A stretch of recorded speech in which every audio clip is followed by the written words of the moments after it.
Hello guys, welcome to my channel the study wonders hub. तो आज हम करने वाले हैं class 9th chapter Nazism and the rise of Hitler. हमें इसमें फर्स्ट पैराग्राफ में बताया हुआ है एक लड़के की स्टोरी जिसका नाम होता है हेलमट। एक दिन वो बेड पे अपने लेटे हुआ होता है, तो वो अपने पेरेंट्स की बातें सुन लेता है जो कि सीरियस टोन में बातें कर रहे होते हैं। उसके पापा बोलता है कि या तो मुझे खुद मरना पड़ेगा या फिर हमें अपने पूरे परिवार को मारना होगा, क्योंकि जो अलाइज है वो हमारे साथ क्या करेंगे हमें कुछ नहीं पता है, और जैसा हमने उसके साथ किया है वो वही हमारे साथ फिर से करेंगे। फिर अब अगले दिन उसके पापा हेलमेट को फॉरेस्ट में ले जाते हैं, जिसे हम वुड्स भी बोलते हैं।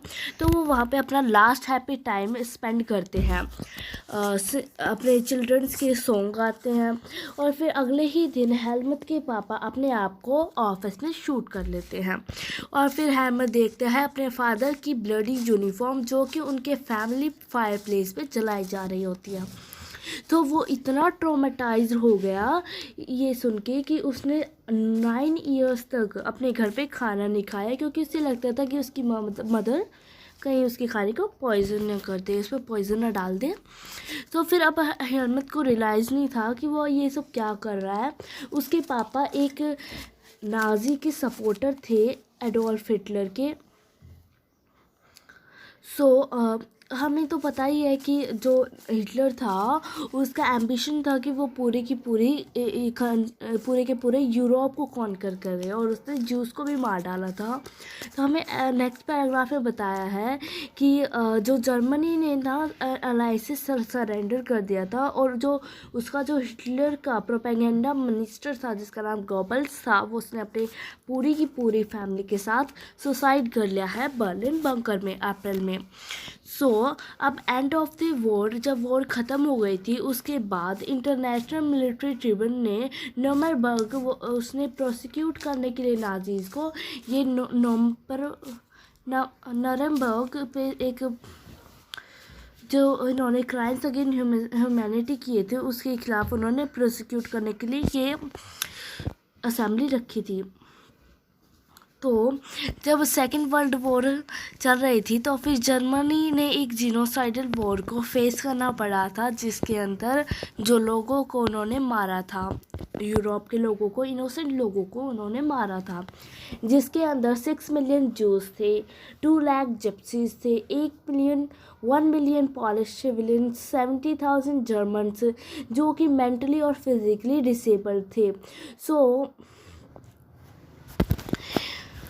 आगे क्या होता है, जो नाजीज ने ना इन सब लोगों को इकट्ठे ही मार डाला था।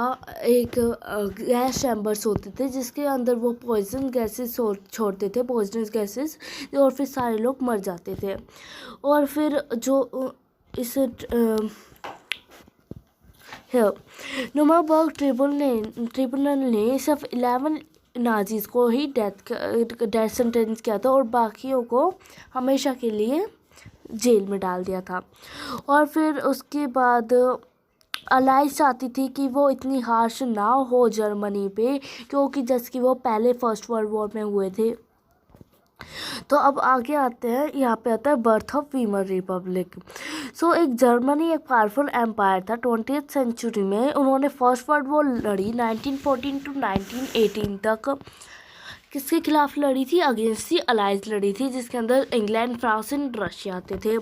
अब वो उन्हें लग रहा था कि वो जल्दी से लड़ाई ख़त्म करेंगे और फिर उन्हें गेन हो जाएगा, पर ऐसा नहीं हुआ, बल्कि उनकी लड़ाई चलती रही, काफ़ी सालों तक चलती रही उनकी लड़ाई। और फिर बाद में यूएस ने एंट्री ली। सबसे पहले तो जर्मनी ने ना फ्रांस और बेल्जियम को अपने ऑक्यूपाई कर लिया था। फिर बाद में यूएस की एंट्री हुई 1917 में, जिसके बाद जर्मनी की अगले ही साल हार हो गई थी नवंबर में। तो फिर अब जर्मनी की हार हो गई थी और उनका राजा उन्हें छोड़कर भाग गया था। अब जो वहाँ के पार्लियामेंट्री पार्टीज थी, अब उन्हें लगा कि हम जर्मनी को अब कंट्रोल कर लेते हैं, हम नई पार्टी बन जाते हैं वहाँ की, हम उसे रूल करेंगे। पर एक नेशनल असेंबली थी जो कि वीमार पे मिली और उन्होंने एक डेमोक्रेटिक कॉन्स्टिट्यूशन बनाया एक फेडरल स्ट्रक्चर पे। फेडरल स्ट्रक्चर क्या होता है, जिसके अंदर मैन और वुमेन दोनों ही वोट करने का, उन दोनों को ही अधिकार होता है। और फिर हमें आगे बताया गया है कि जर्मन पार्लियामेंट और रिजटेग के लिए उन सब ने वोट करी, वो अडल्ट वुमेन ने भी, मैन ने भी, सब ने। अब ये जो रिपब्लिक बनी थी, ये सारे पीपल्स उसे एक्सेप्ट नहीं कर रहे थे, क्योंकि उन्हें लग रहा था कि जो जर्मनी की डिफीट हुई थी फर्स्ट वर्ल्ड वॉर में, वो बिकॉज ऑफ इन टर्म्स की वजह से हुई थी। तो फिर इसके बाद होता है कि पीस ट्रीटी हुई थी वर्सलीज में, जिसमें अलाइज ने उन्हें जर्मनी का क्या क्या ले लिया था। जर्मनी की ओवरसीज़ कॉलोनीज ले ली थी और 1/10 of its population, 13% of its territories, 75% of its iron और 26% ऑफ इट्स कोल ले लिया था। और ये सब किस किस को दे दिया था? फ्रांस, पोलैंड, डेनमार्क, ब्रिटेनिया को। और अलाइड पावर्स ने जर्मनी की मिलिट्री भी ले ली ताकि वो उसकी पावर कमज़ोर कर सके।